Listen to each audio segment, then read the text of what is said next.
Hey guys, in this video I'm going to show you how to install Grok free on your Windows 10 or 11 PC. If you find this video helpful, please consider to like this video and subscribe to my channel. In saying that, let's just jump straight into the video.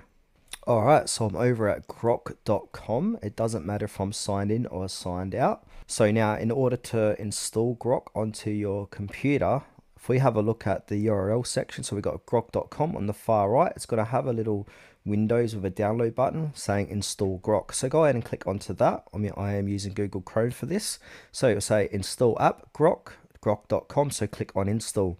And now as you can see, this has been installed onto my computer. So if I click out of these two, now if I go back to my desktop, you can see the Grok application is on my desktop. So if I double click this is going to open up Grok, and now we can use this as we normally would. From here we can sign in or sign up and start using Grok.